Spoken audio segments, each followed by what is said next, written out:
Morning, everybody. Welcome to our CTV update for Wednesday, August 27th. What an exciting morning we've had so far. We were about to do this update about 20 minutes ago, and then the power went off. And so we're all scrambling around trying to get light everywhere, and then there was a car accident, and they had to shut the power off. So we moved up here. There's going to be noise in the background. Nothing we can do about it today. We're up here where we have light. Then the power came back on, but we're not going to move everything again. Listen, guys. Last week, I had an experience that I've never had before. And I had the perfect chili nacho. They were perfect. They were. I have been, look, you have to understand, I've been all over North America looking for nachos. We first got the chili nacho. My first taste of chili nacho was about 2005, 2006 in San Mateo, California. We're at a pub, and they don't have a restaurant there, but they had a place to next door. So you gave you a menu. They went and got chili nachos. I fell in love with them then. Ever since then, I go everywhere I go. I've been to Texas. I've been to San Antonio. Had good chicken nachos. They soak the chicken in tequila. Oh, it's very, very good. Very good. Very good. But they weren't chili. And Florida, forget it. They don't even have cheese in Florida. Like, their cheese is plastic. So forget about getting nachos in Florida. They're a waste of time. Broadway's used to serve a good nacho, and then they stopped doing chili nachos, but it depended on the cook. They were soggy. These were baked in a cast iron skillet perfectly. They weren't soggy, just the right amount of chili, just the right amount of cheese, just the right amount of everything. Thank you very much, Chef Foucault. Wonderful job. Thanks, Leanne. Thank you very much. Really appreciate it. I look forward to having them again in 3 years, because that's how long it's going to take to get them back here. So, hey, guys, the other thing I want to talk to you about before we get into the thing, this football pool. These two guys are joining the football pool. Now, I can't put Mike Russell's email address. I can't put it on the video. I can't put it in the description. YouTube just blocks it. So you're going to have to join the football pool, you're going to have to go into the member directory, look up Mike Russell. I can put his name up. That's it. And email him, and you're in. It's a lot of fun. But Tyler has given us a great tip. Whatever team he picks, pick the other team, because his teams always lose. So we're gonna do that first week. Next week, I'm gonna ask him one game, what team he's picking, and then you just pick the other team, and Tyler guarantees you're gonna win. Guaranteed win. He's a Buffalo homer, and first big game of the year is Buffalo-Baltimore. It's gonna be a barn burner. We'll talk about it next week, but they're both in. Get in that football pool. We're going to have about 40 people in it, most of them from Carleton. So get up and enjoy it. And we're going to have 2 women in it this year, which is really great. On Monday, our men broke the streak. What streak was that, John? Yeah, on Monday, we were really happy. We ventured over to the Buckingham Golf Club for our senior men's intersectional matches. This was my first time, even though I grew up in Elmer, I had never been to the Buckingham Golf Club before, and it was a real treat. It was a really nice golf club established 1933. Didn't realize how old it was. They were very gracious to us. We were up against some fierce competition. It was Buckingham, Mississippi, and Greensmere, all competing in the D division to hopefully advance to the C. Our guys did not finish 4th. There you go. It was a close battle for second. They just missed out of second place by 2 points. So we finished in 3rd, which means we remain in the D division for next year. But our guys played really, really well. The fairways, though, I'll tell you, they were very firm. Yeah. You're hitting your balls, you're landing perfectly, getting bad bounces or running through fairways. So that was really a bit of the challenge. And the wind picked up. My God, it was really windy that day. So our guys did very, very well. We had 2 6-pointers by Dave Trudell, who is an intersectional rookie. First time playing on any intersectional team, got 6 points. Well done, Dave. And Will Loudon came out on top with 6 points. So congratulations to those 2 members. And just an overall congrats to our team in finishing 3rd place. Wow. Broke the streak. Wonderful. And I saw a video on Facebook. I guess you had taken some video of them driving or something. Yeah. And you could see the fairways are brown. Oh, yeah. They were just brown. Though it was a tough day on that respect, but they knew that because they had a practice round there. Senior Women's Intersectional is here on Tuesday. So, by the way, if you're golfing that day, there's a block of time taken out for that. So, I know there's a lot of people signing up before and after. So, you may not get your perfect time on Tuesday, including me, because we have the senior women's. But let's get out there and support that team. Let's do a deep dive. What do we got? Yeah, we have 8 of Carleton's finest competing on Tuesday. So seven players plus the alternate, being led by Intersectional captain Jan Wilby has stepped up to be the captain for the event. It is on Tuesday. We're going to be hosting Sandpoint, Brockville, and Greyhawk. So some pretty good competition coming out here. It is going to be a great day. Tee times will be starting at 11 o'clock. So yes, so I know we have a lot of people already trying to book in those days. It's going to be a tight day because we also have our leagues going on, ladies league in the morning, the intersectionals at 11, and our ladies PM league. But come on out. Spectators are welcome. Come on, cheer on the ladies. It's going to be a great day. I think home course advantage will help us in this event. Oh, yeah, definitely, definitely. Also tomorrow, we have the Women's Mystery Tour. Let's pray it doesn't rain too much. I hope it doesn't rain at all. But Tyler, they're going to have a good time. Yeah, so by the time you watch this video, we will have likely already finished our round because it is early tomorrow morning, Thursday morning. A group of 27 women plus myself are catching an early bus. Bus is departing here at 7 a.m. to venture off to, I was about to say it, to a mystery club. Everyone's been knocking on my door. Tyler, where are we going? Tyler, where are we going? Give me a hint. Give me a hint. No way. No way. No hints out there. No, sir. Even Phil, club captain Phil, I said, well, I think you'll find out because they are also coming here tomorrow. So we have 28 of their women, 27 plus their pro coming here tomorrow to tee off at 9:30. We're doing a little modified shotgun. So they're going to be coming here. We're hosting them and having a nice lunch for them as well. And then we send them back to their club afterwards. So hopefully the golfing gods cooperate. We've had no rain all year. It better not be the only day that we get rain. I mean, that would just be unfortunate. However, we are playing rain or shine, and it's going to be a great day regardless. You hear that, ladies? I think they're going to have just as good a time on that bus going down and coming back as they are playing the course. If I know the ladies, they always have a good time. Hey, yesterday, big day. Josh Marcotte went out, shot a 63. Now, I got to tell you, I've been here since 1997. I've heard of at least one other 63. I'm sure Graham Gunn's son did it. I don't think anybody in the Mid-Am did it. People say Gord Percy did it. Talk about Josh's 63. I got his scorecard up there. So this was actually really, really exciting. So midway through the afternoon yesterday, I'm in my office. I hear the phone ring. I hear Sarah answer the call, and the question on the phone call was, what's the course record at Carleton? And I'm like, Sarah, who's asking that? And she said, I don't know. Someone just called from the golf course asking what the course record was. So I thought, well, maybe it's just a bogus phone call or whatnot. Shortly afterwards, Josh Marcotte walks into the pro shop with the biggest smile on his face, and he was like, I just shot 63 today. And it's just like, wow, that is so amazing. I said, okay, we got to get that scorecard framed. So go fill out a new scorecard. He did. We posted on social media, so everyone's now commenting on this amazing feat that he's just had. And that's incredible. Yeah, 63s don't come along very often. I mean, even let alone 64s or 65s. So this is great. Josh, just a quick reminder, he was our club champion last year, both our junior club champion and men's club champion, both in the same year. This guy's got game. Yeah.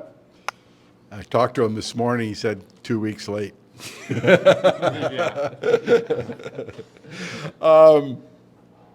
Hey, another Canadian did pretty well this weekend. Let's talk about Brooke. Been a couple years. She peaked at the right time. That was really cool.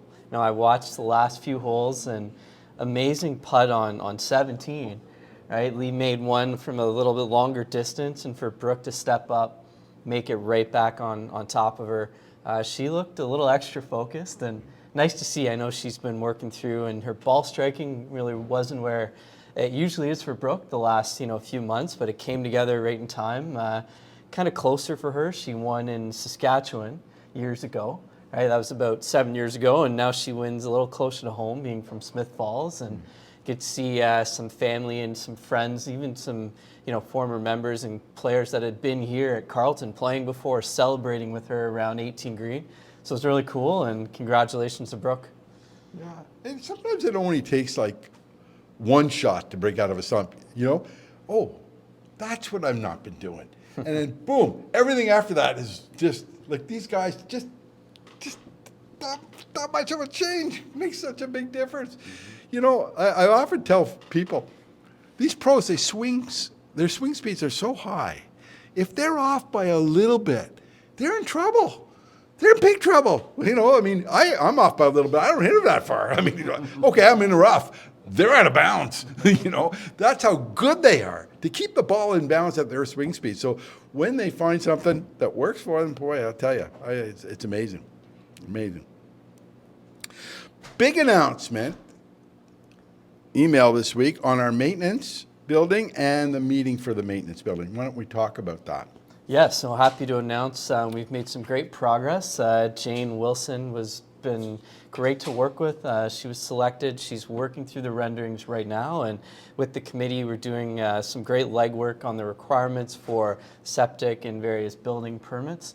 That information will be shared with the membership prior to our annual meeting. And just to stress, we will not be meeting in August or September for a special meeting. We will review the material in advance. We will be presenting it at the annual meeting in October. Yeah, and Jane, I can tell you, because she did the proposed addition to my house, she'll design it in such a way it's not going to cost a fortune. She's just that good. She knows all the rules. She knows that she's from this area. She lives on River Road. If you need something done, she's perfect. She knows all the things, hoops you have to jump to. She knows them all. She knows everybody in the area. So wonderful hire there. It's fall coming. Fall is coming. We have our fall membership drive coming. Things are looking good. We're not going to tell you the whole story until he gets the okay to do that, probably at the annual general meeting. But you make a comment on how we're doing so far. Like, it seems pretty good.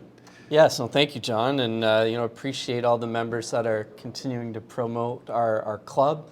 We've seen an uptick in tours, and then early next week, early September, we'll be promoting our September 15th promotion, which will be essential for new members coming in. Great promo. They'll be able to play free golf with a $1,000 deposit for 2026. So look forward to getting that on social media very soon, and we've got some good momentum building with some new gold members, and had some great conversions with our trials as well. Some of our trial members this season are already converting for next year. And you know something, when a trial member converts, it's as much due to you watching here as it is to anything else, because you create the atmosphere here. You create the environment for these people to say, yeah, I really feel at home here.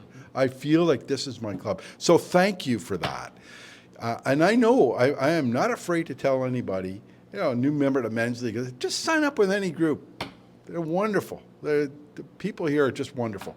So thank you very much. You're the best salesman we have just by being you and just by being welcoming like I know you all are. So thanks for that. Makes his job a lot easier, I can tell you that. Driving range hours. You can talk about that? Sure. You know what? It's I can't believe it kind of snuck up on us. I'm looking out my window at 8 o'clock at night, and it's blackout. Like, come on, why is it so dark? Black in the clubhouse this morning. Yeah, blackouts during the... So yes, you know what? We are getting to that time of the year where we do have to now start closing the range a little bit earlier. The The biggest day that we close earlier is on Sundays. So Sundays we do a full clean pick because we cut the grass Monday morning. So every golf ball needs to be picked off the grass on Sunday evening. So we close at 2 hours before dark on Sunday. So whatever sunset is set at, we are 2 hours prior to that. Every other day of the week, it's 1 hour before dark because we still have to do a very big pick of the range so that we have balls ready, cleaned, and prepared for the next day. So 2 hours on Sundays and then 1 hour before dark rest of the week.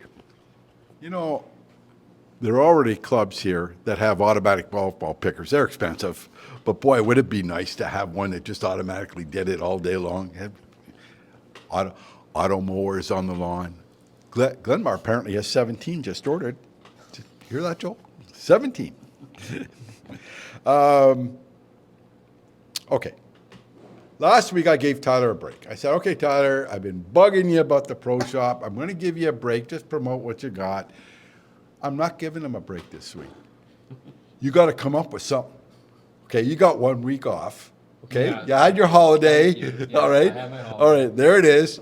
What's up, Tyler? Well, listen, you know what? I'll tell you what's been already going well. Continuing on last week, and I did tell you last week, our wedge promo is still on. So we have our Callaway Opus wedges. They've all been reduced in price from $249 down to $209. They are launching a new Opus wedge in September. So we have all our current Opus wedges down to $209.99, which is a fantastic price for a new wedge, fresh grooves. So you can come check us out for that. But starting on Sunday, we have a pretty good promo going. It's our bottoms promo. So we have all men's and women's bottoms are starting at 10% off if you buy 1 pair, 20% off if you buy 2 pairs, 30% off if you buy 3 pairs. This is the time of year. I know. You know what? It's been pretty crazy. We haven't sold a lot of pants because the weather's been so nice. But you know what? Load up on your pants now. We have tons of pants, tons of shorts, skirts, everything from both men and women. Come into the golf shop. We are now in that time where, hey, let's unload a few of these things, take advantage of some good deals, and come see us. Yeah, by bottoms, I was hoping you meant pants and shorts. Now, the kitchen. It was hard to top last week. I mean, you had the ultimate week last week. The chili nachos, leading off the pack chili. That's all you had to see. The rest of the menu, you didn't have to give it to anybody because they were so good. But you managed a pretty good menu this week. Tell us about it. Thank you. And I'm so glad, John, you didn't see that special prior to shooting our little video last week. Caught me off guard. Not sure how many nachos we sold. We had to run that final number, but so glad you enjoyed them. Chef's got wonderful yellowfin tuna salad this week with some avocado and creamy cilantro sauce. It's beautiful. We've had a debate about the pronunciation actually of this morning. That's right. If you're Greek, it's a beef gyro sub. Yeah. Many say gyro, but that's a neat little addition. Something different we haven't run this year. That'd be a great sandwich option. And then we have a beautiful entree, a lamb rack. That's sure to be popular on honeypot evening. Yeah, lamb racks. I love lamb. Really good. Okay, so I'm out golfing yesterday. Dale Riddell and I and Mark Balsamo and Dave McDonald. We get to the second or third hole. Dale said, "These greens haven't been aerated." I said, "Yeah, Dale, they were aerated Monday." No, there's no holes in the green. No, they haven't been aerated. Yeah, Dale, they've been aerated. It was unbelievable. You couldn't tell. The aeration, you couldn't tell. Tell us why yesterday we couldn't tell, or it was hard to tell. Because they were running at, Joel hates when I say this, they were running at 10, Joel, 10 yesterday. Smooth as silk. John, put the stimp meter away when we're aerating, please. They were running at 10. Those are solid tines. They're very small. Joel always uses this process in August. So fortunately, it's not very impactful. Once they top dress, they do run beautifully right after. So it provides some nice relief, a little more airflow throughout the season. And then we are planning, as usual, to do the heavier aeration where they actually pull cores, and that'll be right at the very end of the season. But what we just did will really set us up nicely for fall golf and nice, smooth, fast greens the rest of the way. I couldn't believe it. You wouldn't have known. If you had not said they were being aerated Monday, nobody would have known. Okay, so the calendar of events, of course, we just mentioned the OVGA Women's Senior Intersectionals here on Tuesday, September 2nd. Learn to Love It is on Saturday, correct? The 6th. It's the September 6th? What's the big deal? What are they going to be learning that day? Well, you know what? Just a shout out to all our Learn to Love It. So we are finishing off our yearly series. So the next 3 Saturdays in a row, so the 6th, the 13th, and the 20th, we're going to be reviewing all the areas of the golf game. So the 6th will be a short game, the 13th will be irons and hybrids, and then the 20th will be drivers, fairway woods and drivers. So we're doing a recap of all the areas that we covered earlier in the season. This is trying to, for everyone who wasn't able to attend our clinics in June. So we're happy to have our last three Saturdays in September for this. Yeah. Well, talk about the men's Quinn Hoffman on the 6th and the women's 3-Cup Challenge on the 7th. The Quinn Hoffman, that's a very, very popular event with the men. That is coming up on the 6th. So registration is still open. It is a 2-man net better ball event. Very, very popular. So sign up is open. It's available for people who are who don't have restrictions on Saturday mornings, because it is a Saturday morning tee time. So if you are restricted, unfortunately, we can't get you in. But sign up if you're interested. And then on Sunday afternoon, we're doing a 9-hole shotgun for the women's 3-club plus putter challenge. And that's always been a great event too. 3-club challenge, honestly, it is so much fun. I challenge anyone out there to just take 3 clubs and a putter and see what your score would be. And I bet you not too many people would be far off their actual regular score. Well, I played with Steven Zegel the other day. He's hitting a 5-iron off the tee, 250 yards. He only needs 2 clubs, that guy. He's incredible. And I think September 15th, if I'm not right, is that backwards, eh? Yeah, we do. Yeah, that's right. Yeah, we're going off of our last and final backwards day. So Monday, September 15th, we will be doing all the starting on the 10th hole. You know what happened on our first backwards day? Hole-in-one. We had a hole-in-one on Rona's first shot of the day on number 10. Wouldn't it be great to have another hole-in-one on the 10th hole for everyone who started on the back 9 that day? Yeah. So September 15th, this is a great opportunity again for a lot of our members who only play the front 9, who are, we have a lot of 9-hole members who get to enjoy the front 9 but don't always get to enjoy the back 9. This is an opportunity for all of you out there to play and sign up that day. Well, it's been a long day for us. We're going to, looking forward to this next week. The weather is cooling off, but it's really pleasant to play right now. And hope you all get a chance to play this week. And so, guys, everyone, until next week, play well.